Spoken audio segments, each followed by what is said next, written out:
Dans une ville où il y avait un magnifique pays, il y avait un homme qui fabriquait toutes sortes de sculptures en bois, en pierre, en métal, plein de différentes choses. Et il avait une capacité à faire des pièces, euh, les unes plus belles que les autres. Vraiment, il y avait un côté très artistique chez cet homme. Et un jour, un de ceux qui travaillait avec lui, qui était un de ses assistants, il a essayé d'entrer en compétition avec lui. Mais il n'avait pas vraiment la même habilité, il n'avait pas le même savoir-faire. Alors, bien sûr, ce qu'il pensait pouvoir rivaliser, ça s'est plutôt terminé en échec. Et il était terriblement jaloux de lui. À un moment donné, il a même essayé de pouvoir prendre sa place en jouant des tours, mais il a échoué. Pourtant, son maître, qui était quelqu'un de très très bon, a voulu lui donner une autre chance. Mais il a refusé. Et au contraire, il est devenu amer, méchant, et finalement, il a tout perdu. Et depuis ce jour, il n'avait qu'une idée en tête, c'est de tout faire pour détruire les œuvres que son maître continuait de fabriquer avec autant d'excellence. Cette histoire, je ne sais pas si elle vous dit quelque chose, mais c'est l'histoire de cet ange de lumière qui est tombé, qui aujourd'hui s'appelle Satan. En fait, si on regarde un peu à cette histoire, on se rend compte que c'est exactement ce qu'il essaye de faire.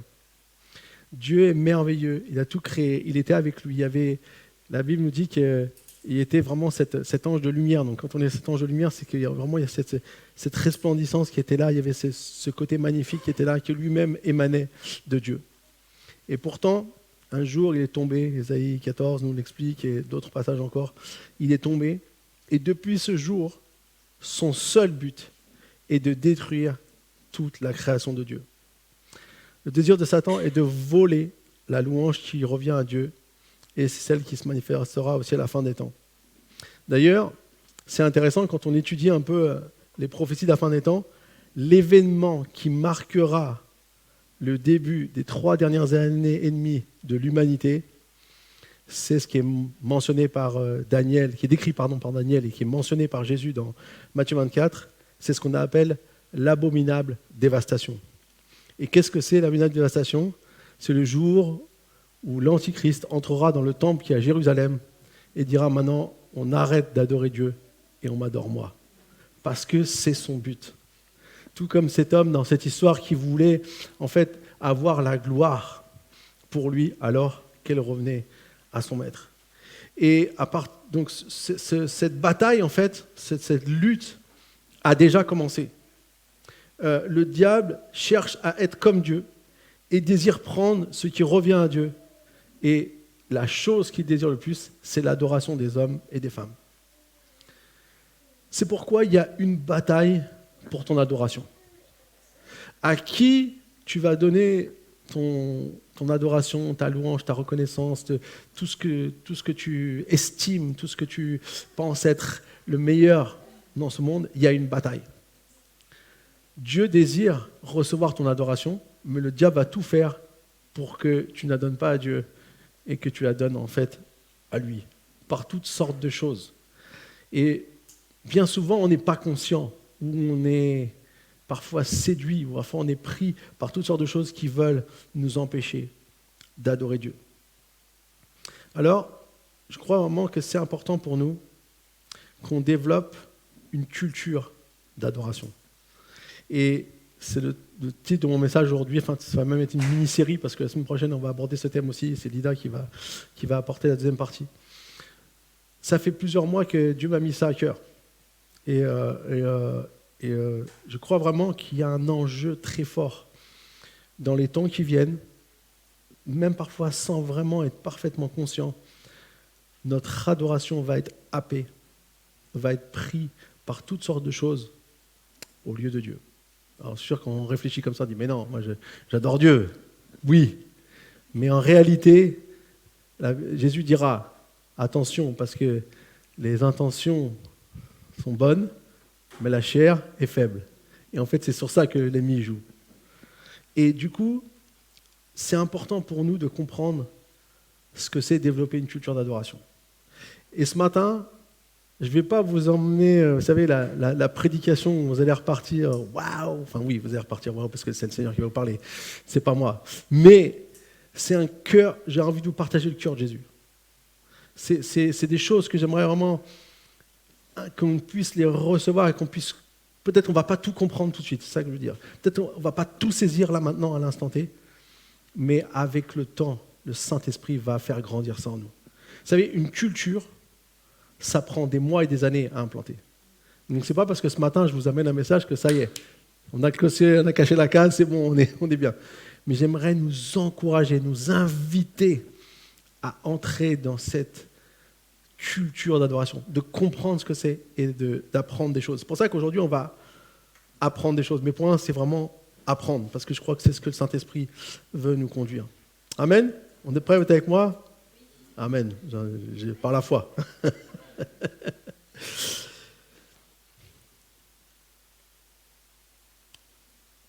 Premièrement, j'aimerais qu'on puisse, avant de commencer à comprendre, c'est découvrir quelle est l'adoration céleste et quelle est la première chose qu'on doit apprendre. Et pour ça, j'aimerais aller dans le livre de l'Apocalypse, au chapitre 4, et on va lire quelques versets. On va lire versets 1 et 2, le verset 4 et verset 9 à 11. En tout cas, tout sera affiché, ne vous inquiétez pas. Donc, Apocalypse 4, versets 1 et 2. Donc, c'est Jean qui a une vision. L'Apocalypse, c'est vraiment une vision, et c'est pour ça que ça s'appelle aussi révélation. C'est quelque chose qu'on voit sans voile, et une vision. Et voici ce qui lui est dit. Après cela, je regardais, et voici une porte était ouverte dans le ciel. La première voix que j'avais entendue me parler, avec la force d'une trompette, dit alors, « Monte ici, et je te ferai voir ce qui doit arriver par la suite. » Aussitôt, je fus saisi par l'Esprit, et voici, il y avait un trône dans le ciel, et sur ce trône, quelqu'un était assis. Donc on va aller au verset 4 maintenant. Autour du trône se trouvaient 24 trônes, et sur ces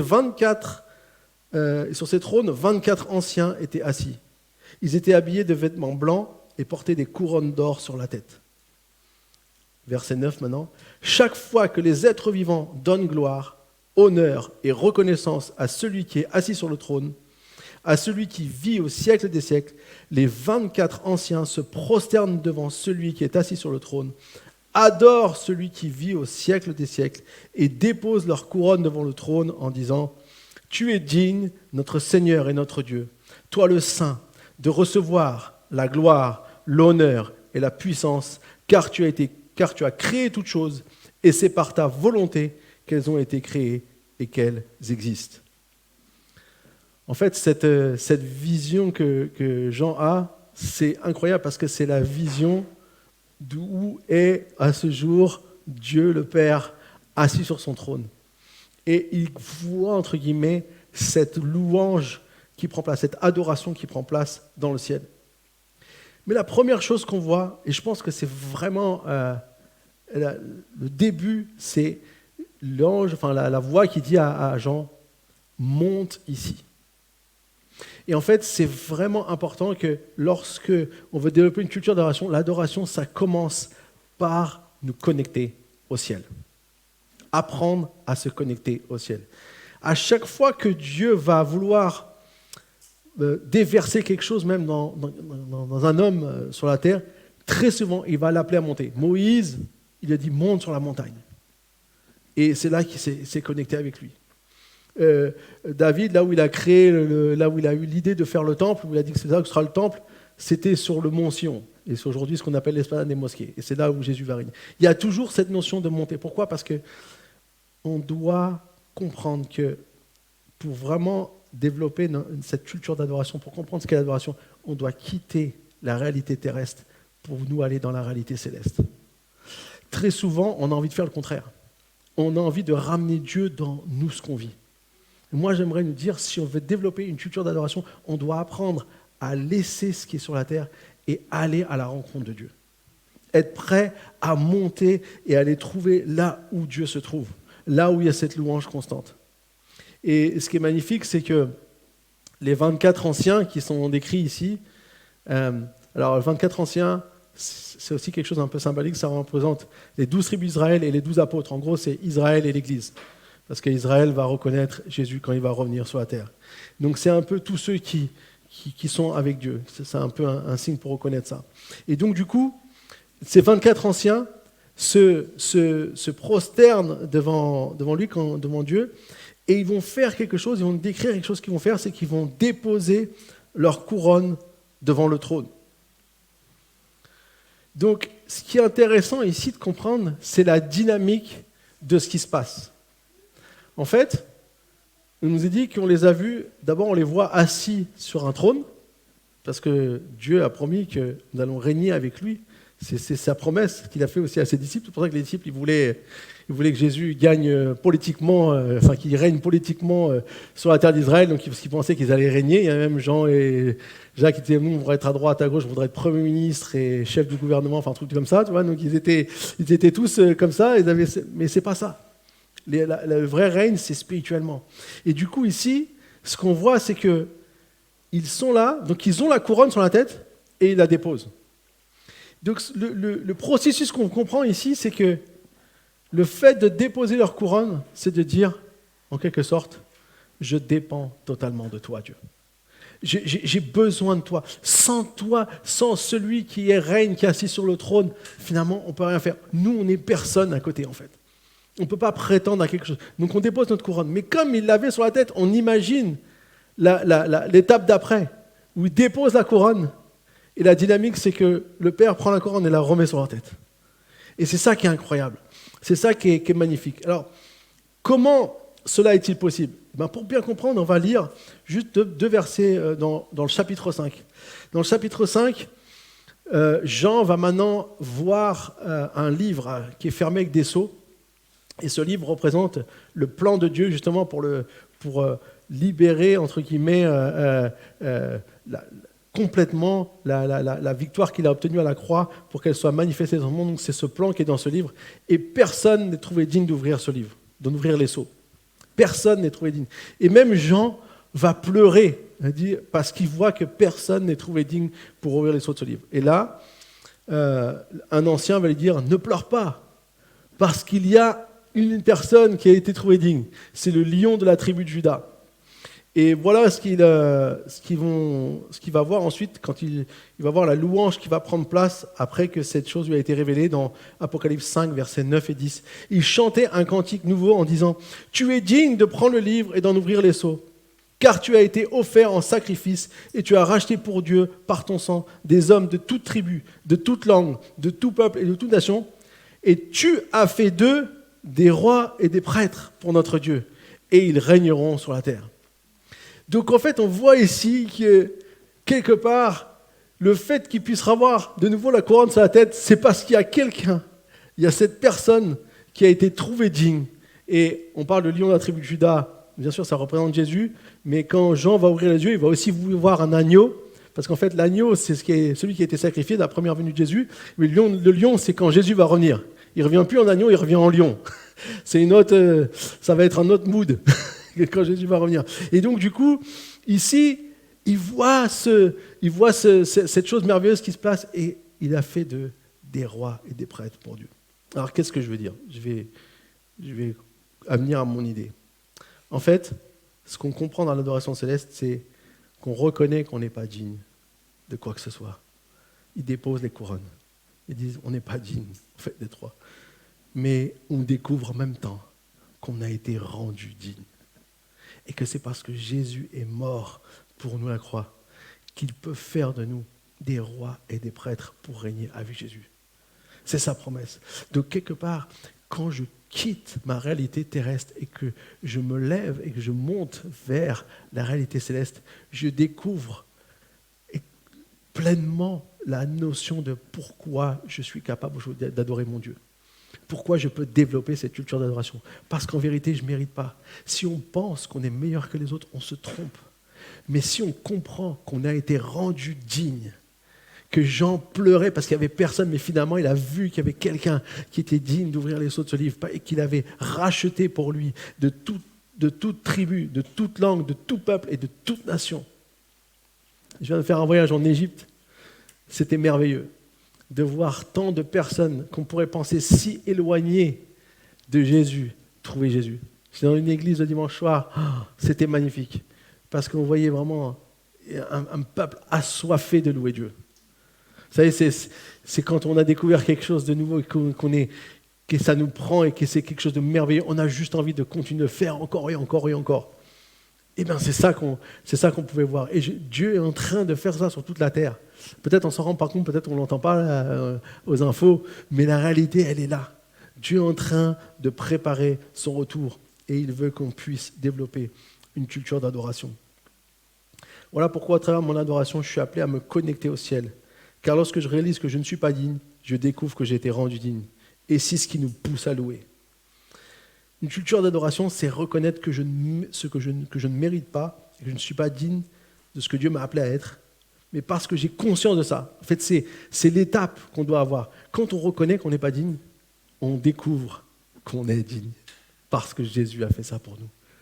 Et c'est ça qui est important. Que nous ne passions pas notre vie à adorer simplement en disant « Oh, je ne mérite pas, Seigneur, je suis rien, je suis rien. » C'est qu'une partie. Si tu fais ça, tu n'as pas compris la suite. La deuxième partie, c'est, oui, tu reconnais ça, c'est vrai, mais tu as été rendu digne.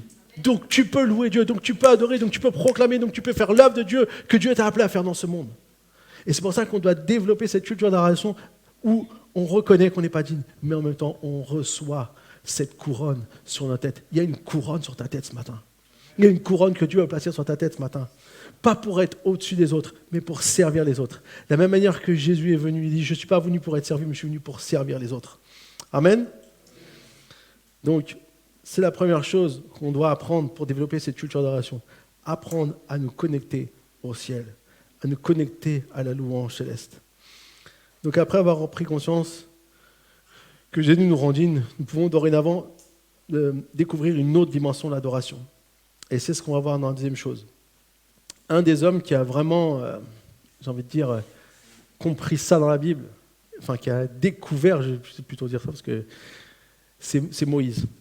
Moïse était quelqu'un qui était vraiment proche de Dieu. Et même à un moment donné, on lisait aussi vendredi soir à notre soirée louant maison de prière, qu'en fait, finalement, Moïse, c'est le premier qui a créé une maison de prière. Parce qu'à un moment donné, Dieu, il en avait marre du peuple, il a dit « Allez dans le pays promis, mais moi je ne viens pas avec vous. » Et Moïse a dit « Si tu ne viens pas, on n'y va pas. » Et donc, qu'est-ce que Moïse a fait? Il a compris qu'il fallait faire une chose. C'était de nouveau connecter le peuple et Dieu. Donc, il a pris sa tente et l'a mis à l'extérieur du camp. Et il a dit, maintenant, cette tente, ça va être la tente de la rencontre.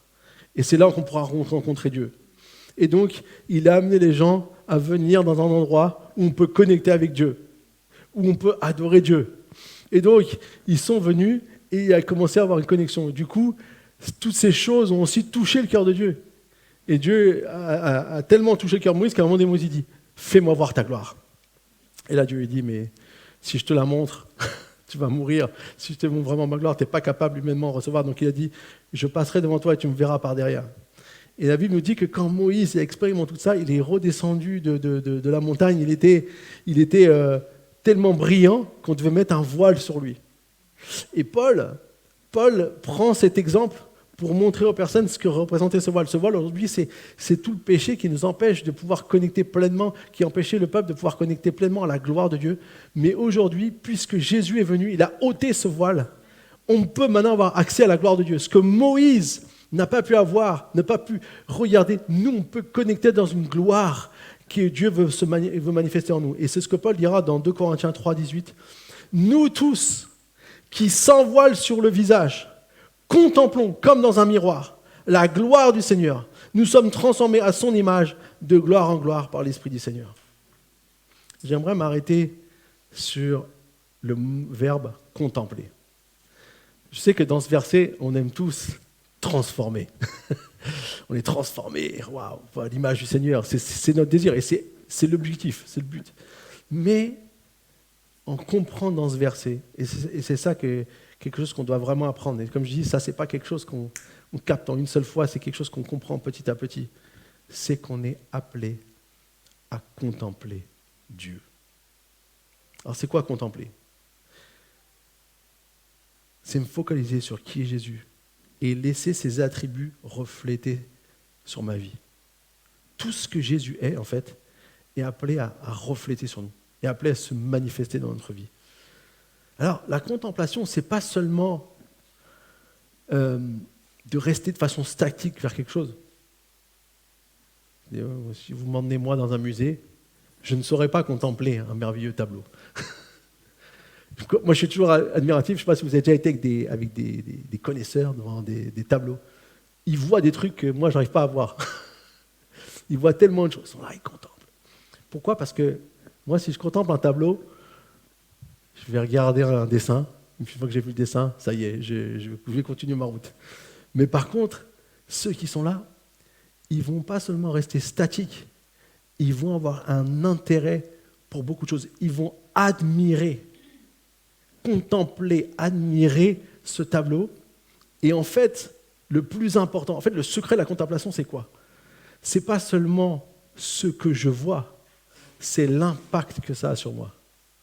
Moi, quand je vois des gens qui contemplent un tableau, qui sont connaisseurs, et quand je vois leurs émotions, j'ai envie d'avoir leurs émotions, mais je n'arrive pas à capter comment ça les touche. Moi, ça ne me touche pas pareil.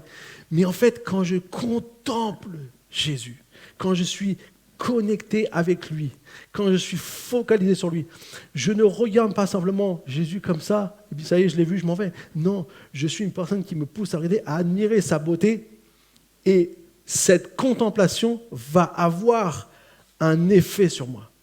Et c'est ça la contemplation. C'est quand elle commence à avoir un effet sur toi.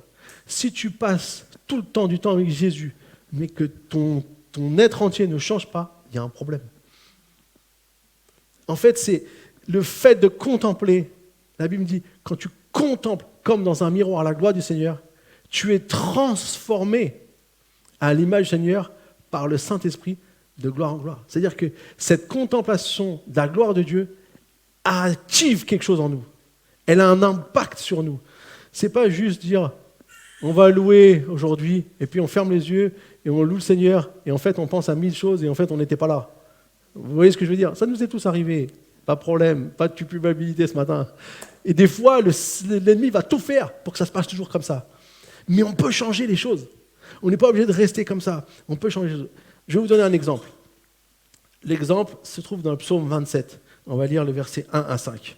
C'est David. David dit « L'Éternel est ma lumière et mon salut. De qui aurais-je peur ? L'Éternel est le soutien de ma vie. De qui devrais-je redouter ? Quand les méchants s'avancent contre moi pour faire de moi leur proie, ce sont eux, mes persécuteurs et mes ennemis, qui trébuchent et tombent. Si une armée prend position contre moi, mon cœur n'éprouve aucune crainte. Si une guerre s'élève contre moi, je reste malgré cela plein de confiance. Mais je demande une chose à l'Éternel, que je désire ardemment. Je voudrais habiter toute ma vie dans la maison de l'Éternel pour contempler la beauté de l'Éternel et pour admirer son temple. Car il me protégera dans son tabernacle le jour du malheur. Il me cachera sous l'abri de sa tente. Il m'élèvera sur un rocher. Vous savez, il est beau ce psaume, il est merveilleux. Et je pense qu'il y a des saisons dans notre vie, ça nous fait du bien de lire ça. Mais David, justement, quand il écrit ce psaume, il n'est pas sorti d'une saison difficile, il est en plein dans une saison difficile. Il est poursuivi par Saül, il doit se cacher dans le creux des rochers pour sauver sa vie. Et ce qui est impressionnant ici, ce qu'on voit, c'est sa réaction. Il dit, même si une armée prend position contre moi, mon cœur n'éprouve aucune crainte. Même si une guerre s'élève contre moi, je reste, malgré cela, plein de confiance. La seule chose qui peut l'amener à réagir de cette manière, c'est ce qu'il nous dit après. C'est parce qu'il demande une chose à l'Éternel.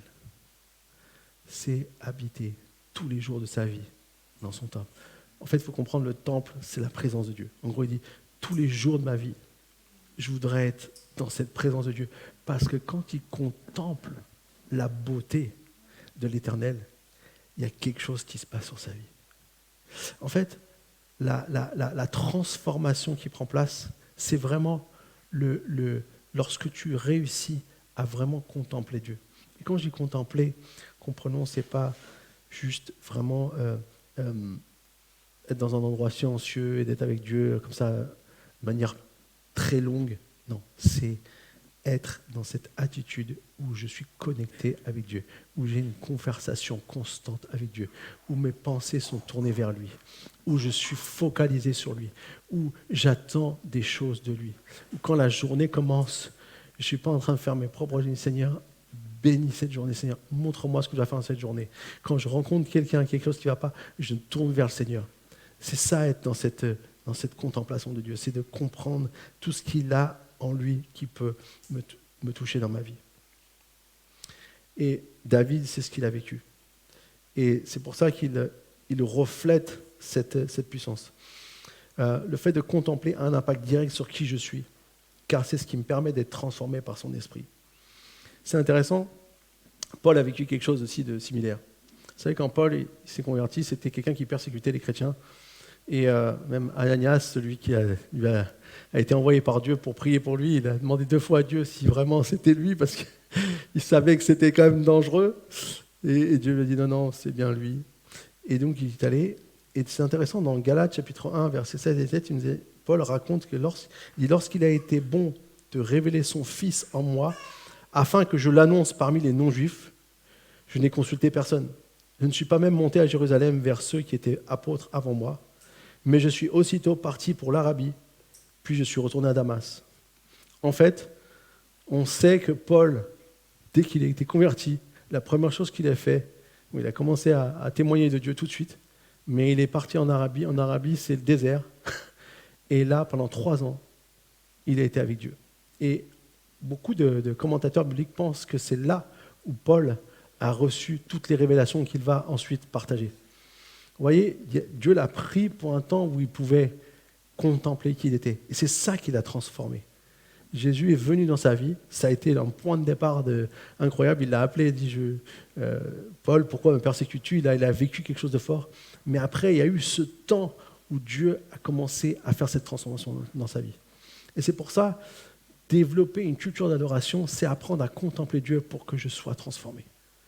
Et ce que j'aime dans le verset qu'on a lu de Corinthiens 3,18, nous tous, c'est qu'il y a une dimension, on peut voir qu'il y a une dimension sûrement personnelle, mais aussi une dimension collective. Et c'est ça que j'aimerais partager aujourd'hui vraiment. Ce que deuxième pensée que j'aimerais, c'était apprendre à contempler la gloire de Dieu collectivement. Ça veut dire que chacun, bien sûr, on le fait de manière individuelle, mais on le fait aussi collectivement. Parce qu'il y a une force à être nous tous. Le problème, c'est que lorsque je ne passe pas mon temps à contempler la gloire de Dieu, elle ne peut pas refléter sur moi. Elle ne peut pas refléter sur nous la gloire de Dieu. Le but de la contemplation n'a jamais été quelque chose de stérile, mais pour que je puisse vraiment découvrir une vraie transformation. Et lorsque je découvre ce fait qu'on peut faire ça collectivement, eh bien, ça nous amène à pouvoir nous retrouver ensemble avec un cœur pour contempler Dieu, pour nous exposer à la gloire de Dieu. Et là, il y a une transformation qui prend place aussi collectivement. C'est pour ça que chaque premier vendredi du mois, vous savez, on fait une soirée qu'on appelle maison de prière. Pourquoi on l'appelle maison de prière ? Parce qu'on a vraiment été touché en comprenant que c'est ce que Jésus veut. Il a dit, mon temple ne sera pas appelé une caverne de voleurs, mais une maison de prière pour toutes les nations. Il dit, vous en avez fait une caverne de voleurs, mais moi, mon temple sera appelé une maison de prière pour toutes les nations. Et je crois que quelque part, nous tous qui sommes connectés à la présence de Dieu, on est appelés à faire des maisons de prière. Vous savez, ce n'est pas juste qu'est-ce que je vais obtenir en venant, parce que peut-être Dieu va me guérir, peut-être Dieu va toujours faire ces choses-là. Il est un Dieu généreux, aimant, et il veut donner, si nous, mauvais comme on est, on peut donner des bonnes choses à nos enfants, à plus forte raison, lui peut nous donner des bonnes choses. Mais quand on se retrouve ensemble, il y a quelque chose de puissant de manière collective. Les premiers, si vous lisez les Actes des Apôtres, bien souvent, ils étaient réunis et le Saint-Esprit a mis à part Paul et Barnabas pour aller là-bas, un tel. Pourquoi ? Parce que quand ils étaient collectivement, il y avait comme des directions qui sortaient de Dieu. Il y avait quelque chose qui se passait. Il y avait une transformation qui prenait place. Il y avait des envois, il y avait des choses. Et je crois que c'est important pour nous de nous retrouver et de venir adorer Dieu. Contempler qui il est. Venir avant tout pour lui. Sachant que ça nous amènera toujours à être un peu plus comme lui. Il nous communique ses désirs, son cœur et ses pensées. À nous ensuite de faire dans notre quotidien, de prendre ces choses et de les mettre en place dans notre quotidien. Il y a une puissance à contempler collectivement. Alors lorsqu'on développe cela, on grandit pour découvrir. Et la troisième chose qu'on doit apprendre pour développer une culture d'adoration. Donc, premièrement, nous connecter au ciel. Deuxièmement, apprendre à contempler la gloire de Dieu. Et je vous invite vraiment aussi à demander au Saint-Esprit, quand vous rentrez chez vous, Seigneur, qu'est-ce que tu veux m'apprendre quand tu dis contempler la gloire de Dieu? Qu'est-ce que tu veux me montrer? Et je vous invite vraiment à prendre des temps aussi avec le Seigneur où vous pouvez parler. Vous savez, vous avez une vraie conversation. Et des fois, quand on parle, Dieu nous répond par une pensée, mais peut aussi nous répondre par un verset biblique, par quelque chose, par une personne parfois qui vient comme ça dans notre journée, qui nous dit quelque chose et on sent que c'est Dieu qui nous a parlé au travers de cette personne. Il y a plein de moments. Mais vraiment que je vous mets au défi, demandez au Seigneur cela. Et donc, la troisième chose que j'aimerais partager, c'est intéressant parce que les pharisiens, quand à un moment donné, ils sont venus voir Jésus, vous savez, c'est des chefs religieux, ils connaissaient tout, mais ils n'ont pas cru. Tout le monde savait que l'époque où Jésus est venu, c'est l'époque où le Messie devait arriver. D'ailleurs, il y en a qui se faisaient passer pour le Messie. Parce que Daniel avait prophétisé, il avait donné un laps de temps, et on savait que c'était dans cette période-là. Donc, tout le monde l'attendait, mais il y en a qui n'ont pas cru. Alors, il y a un pharisien, ils ont demandé à Jésus, dis-nous quel est le commandement le plus important. Et à chaque fois qu'il posait une question à Jésus, c'était pour essayer de le coincer. Et là, Jésus va leur répondre bien précisément, et va leur donner 2 commandements dans un ordre bien précis. Premièrement, aime le Seigneur ton Dieu de tout ton cœur, de toute ton âme, de toute ta pensée et de toute ta force. Et aime ton prochain comme toi-même. En réalité, la plupart du temps, nous recherchons de quelle manière nous pouvons servir et aimer les autres sans parfois vraiment se soucier du commandement le plus important. Ce qui est de le servir lui et lui montrer son amour à lui. En fait, Dieu, il prend plaisir à ce que nous puissions le chanter, le louer, le servir lui. Bien sûr qu'il nous appelle à bénir les autres. Loin de moi de négliger ça. Mais je crois que nous, dans notre vie, on est plus focalisé comment on peut servir les autres parfois que penser comment je peux servir le Seigneur. Comment je peux montrer, manifester mon amour à Dieu. Et développer une culture d'adoration, c'est comprendre qu'il y a une part qui revient aussi à Dieu. Il y a aimer le Seigneur de tout son cœur, de toute son âme, de toute sa pensée, de sa force, ça veut dire quelque chose. Ce n'est pas juste une belle phrase qu'on cite. Ça représente quelque chose. Et pour bien le comprendre, j'aime toujours prendre des exemples. J'aimerais prendre l'exemple de Marie, la sœur de Marthe et de Lazare. En fait, Marie, ce qu'on voit d'elle, eh bien, c'est que lorsque Jésus est venu la visiter chez elle, elle va tout laisser et elle va se mettre au pied de Jésus pour l'écouter. Et lorsqu'elle fait cela, sa sœur Marthe va dire « Seigneur, elle m'a laissée toute seule à devoir tout préparer pour tous les invités.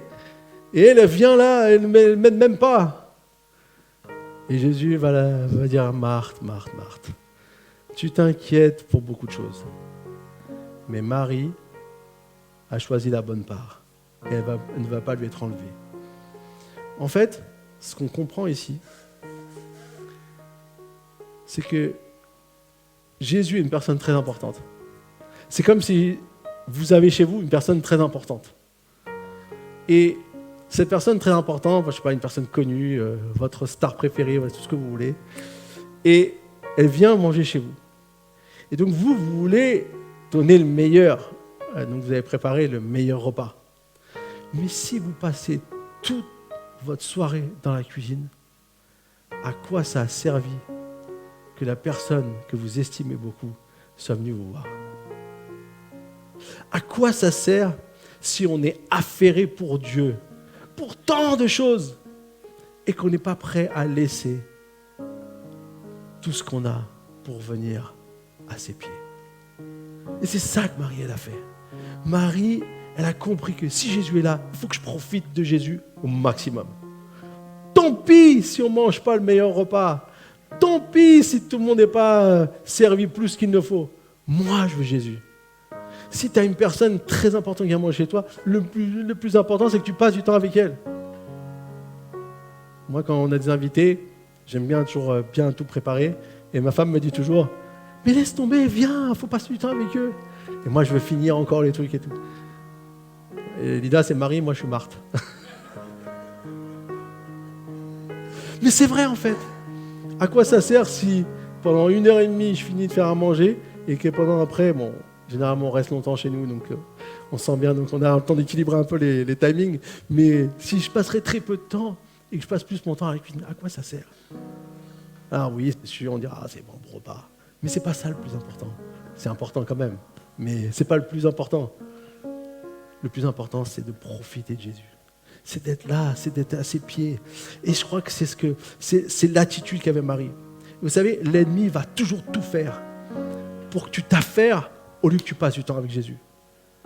Pour développer cette culture d'adoration, on a besoin d'apprendre à laisser.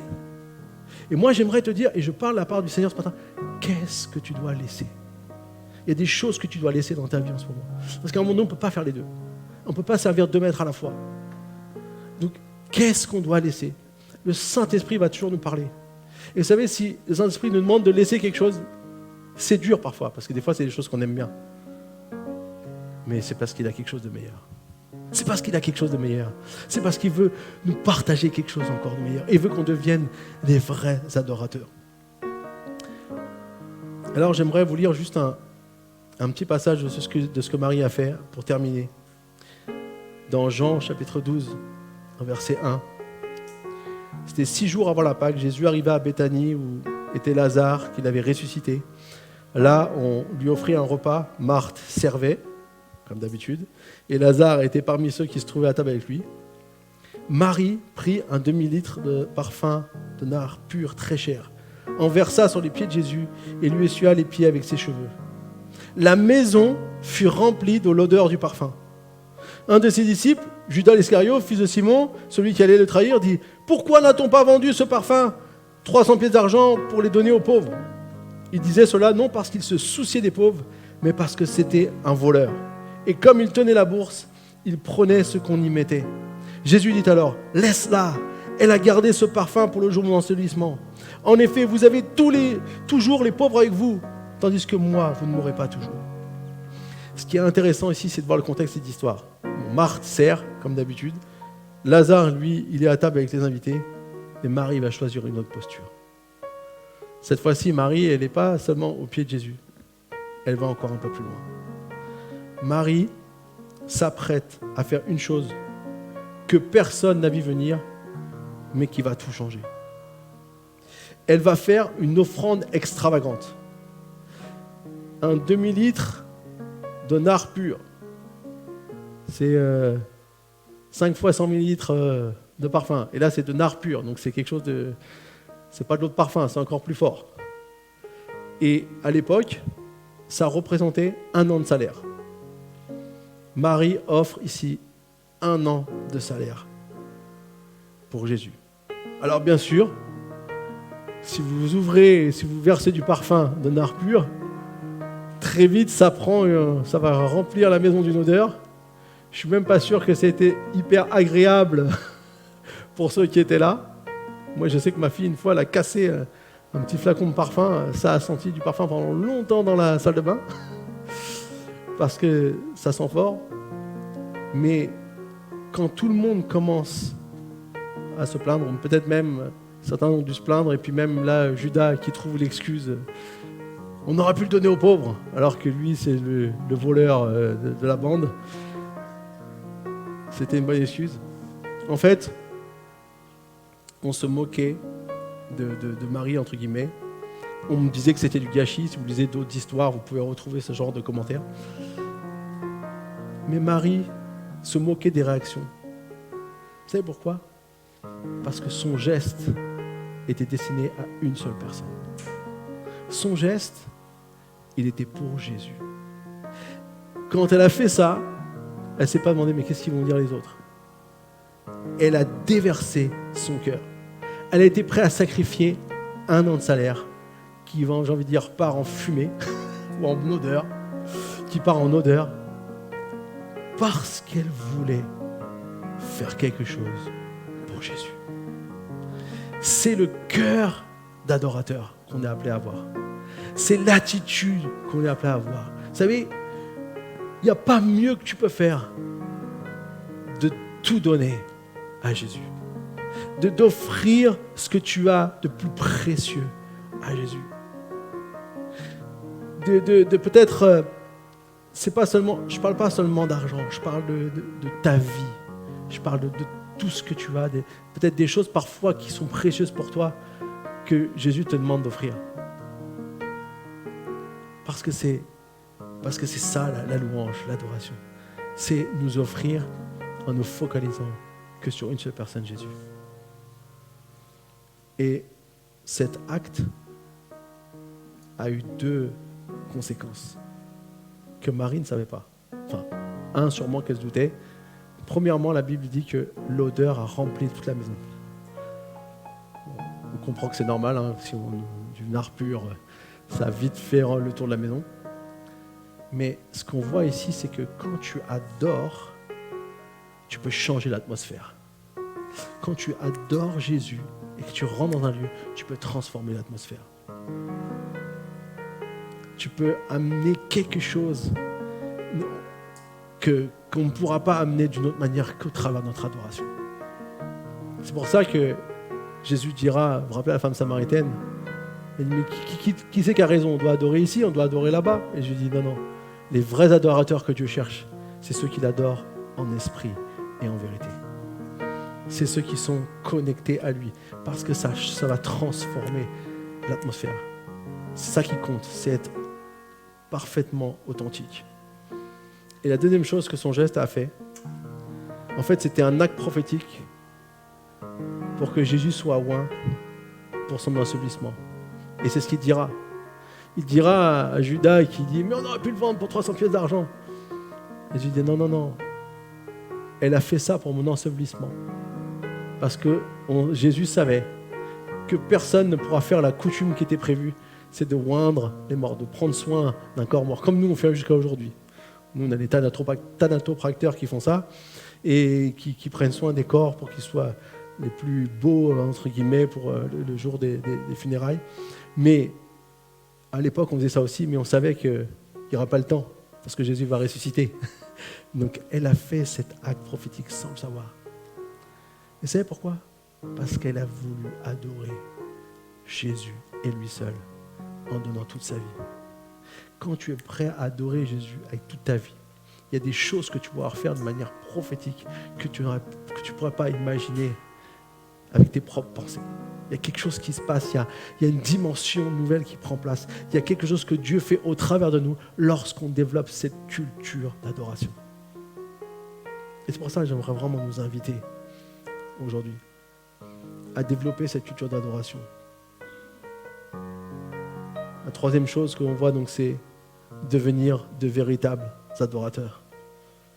Connectés au ciel, contempler la gloire pour être transformés de manière collective et aussi de pouvoir devenir ces véritables adorateurs qui sont prêts à tout donner, qui sont prêts à tout laisser pour être au pied de Jésus, qui sont prêts à donner tout ce qu'on a, toute notre vie pour Jésus.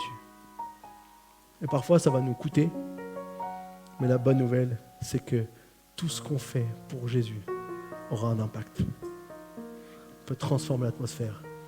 On peut avoir des actes prophétiques qui vont amener des changements qui peuvent être juste incroyables dans notre monde. Alors, est-ce qu'on est prêt à développer ça dans notre vie? Est-ce qu'on est prêt, en tant qu'Église aussi, à développer une culture d'adoration?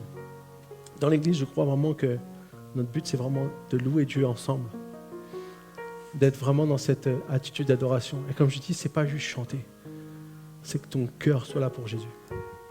C'est que ton cœur se donne à Jésus. Quand on vient à l'Église, c'est que notre cœur, ce matin, on a vécu, je crois, quelque chose de fort dans la présence de Dieu. Parce que Jésus voulait nous montrer ce que c'est avoir un cœur d'adorateur et le déposer au pied de Jésus. c'est dépose ta couronne. Dépose les choses, peut-être que on dépose des choses que Dieu nous a données parce qu'on se rend compte qu'on n'est pas digne. Mais Dieu nous dit, non, non, je t'ai rendu digne, tu es digne. C'est Dieu qui transforme notre vie. À chaque fois qu'on vient à l'église, on croit que ce n'est pas juste une habitude religieuse, mais c'est qu'il y a une transformation qui prend place dans notre être. Et quand on vient là, on peut tout donner au Seigneur. On dit, Seigneur, je te donne ma vie. Que notre prière, chaque semaine, Seigneur, je te redonne ma vie encore. Aide-moi à la donner entièrement. Aide-moi à laisser ce que j'ai besoin de laisser. Et je crois que ce matin, c'est vraiment ce que Jésus voulait nous transmettre. Y a-t-il une chose dans ta vie que tu dois laisser pour le Seigneur? Juste par amour pour lui. Juste pour l'aimer de tout ton cœur, de toute ton âme, de toute ta pensée et de toute ta force. Parce qu'il le mérite. Il le mérite. On va prier ensemble. Seigneur Jésus, je te remercie, Seigneur, pour ta grâce que tu nous fais d'être des hommes et des femmes qui ont pu te connaître, qui ont pu découvrir qui tu es, qui ont pu recevoir le plus beau cadeau que tu nous as donné, ton Fils. Et Seigneur, ce matin, je prie que nous puissions, Seigneur, recevoir ces paroles, Seigneur, et que nous puissions les amener à prendre vie en nous.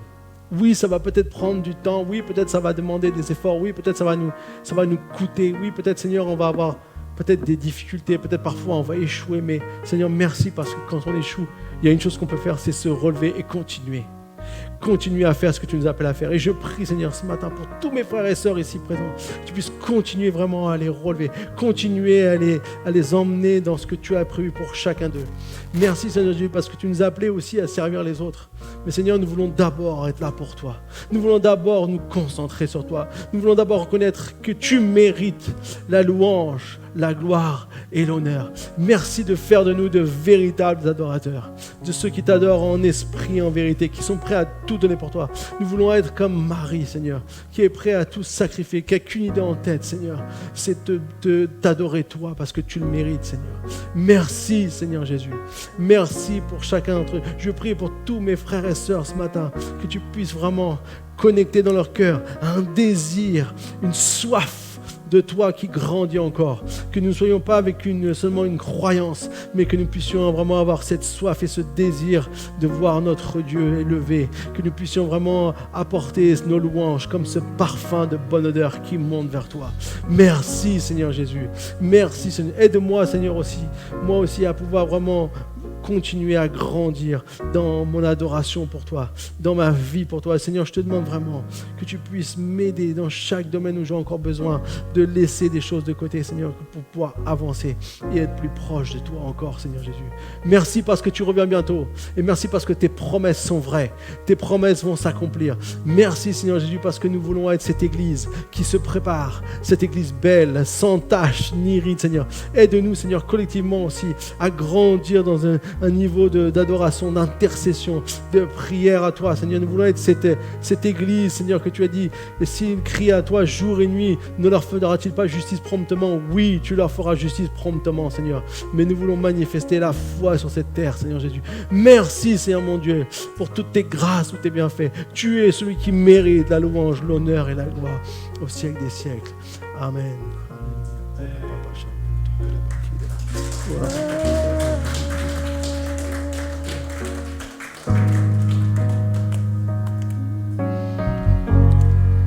Si nous terminons par adorer le Seigneur ce matin, je vous invite juste à vous lever là où vous êtes.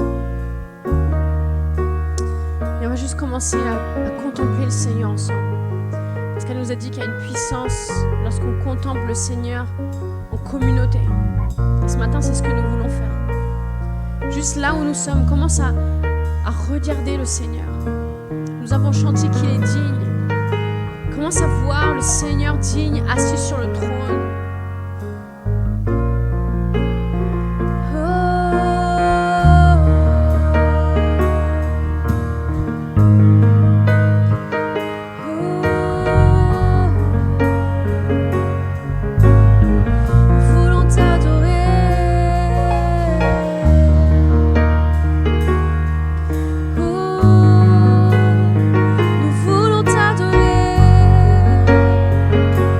Seigneur.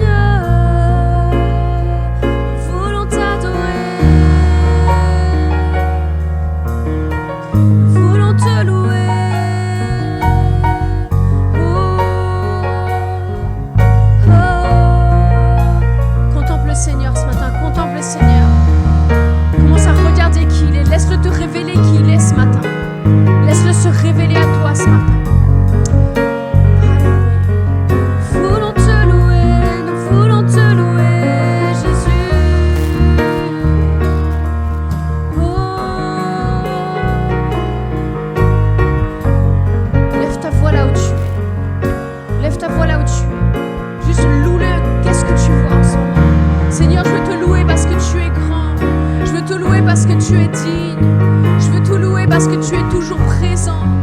Parce que tu es un Dieu fidèle. Même lorsque nous, on ne l'est pas, toi, tu es fidèle, Seigneur. Nous voulons t'adorer, Seigneur, ce matin. Ensemble, en communauté, en tant qu'Église. Nous t'adorons, nous t'adorons. Seigneur, reçois nos louanges. Reçois nos louanges. Reçois nos louanges. Seigneur, oui, reçois nos louanges. Reçois nos louanges.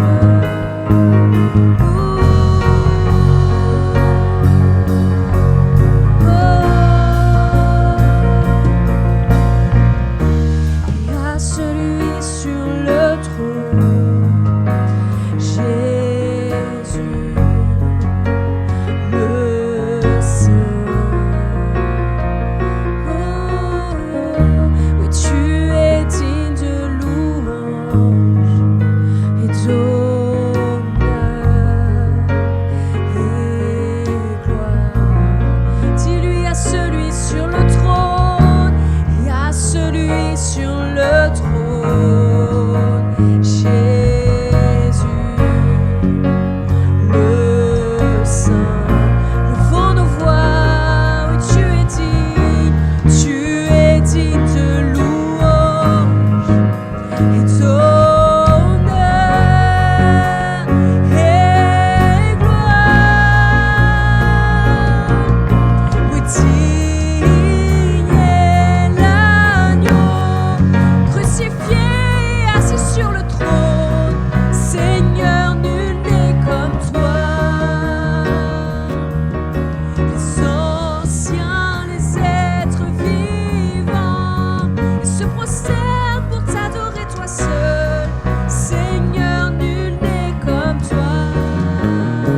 À celui et à celui sur le trône, Jésus, le Saint. Oh, tu es digne de louange, d'honneur et gloire. Oh, à celui sur le trône, Jésus, le Saint. Tu es digne de louange. Dis-lui, d'honneur et gloire. Digne est l'agneau crucifié et assis sur le trône. Oh Seigneur, nul n'est comme toi. Les anciens, les êtres vivants, ils se prosternent pour t'adorer toi seul. Seigneur, nul n'est comme toi. Digne est l'agneau crucifié et assis sur le trône. Seigneur, nul n'est comme toi. Les anciens, les êtres vivants, oui, se prosternent pour t'adorer toi seul. Seigneur, nul n'est comme toi. Roi de gloire, nous te couronnons. Roi de gloire, nous te couronnons. Roi de gloire, nous te couronnons. Nous te couronnons, roi. Roi de gloire, nous te couronnons. Roi de gloire, nous te couronnons. Roi de gloire, nous te couronnons. Nous te couronnons, roi. Roi de gloire, nous te couronnons. Roi de gloire, nous te couronnons. Roi de gloire, nous te couronnons. Nous te couronnons, roi. Roi de gloire, nous te couronnons. Roi de gloire, nous te couronnons. Roi de gloire, nous te couronnons. Nous te couronnons, roi. Roi de gloire, nous te couronnons. de gloire, nous te couronnons. Roi de gloire, nous te couronnons. Nous te couronnons, roi. Roi de gloire, nous te couronnons. Roi de gloire, nous te couronnons. Roi de gloire, nous te couronnons. Nous te couronnons, roi. Et digne est l'agneau, crucifié et assis sur le trône. Ô Seigneur, nul n'est comme toi. Les anciens, les êtres vivants, et se prosternent pour t'adorer toi seul. Seigneur, nul n'est comme roi de gloire. Roi de gloire, nous te couronnons. Roi de gloire, nous te couronnons. Roi de gloire, nous te couronnons. Nous te couronnons, roi. Roi de gloire, nous te couronnons.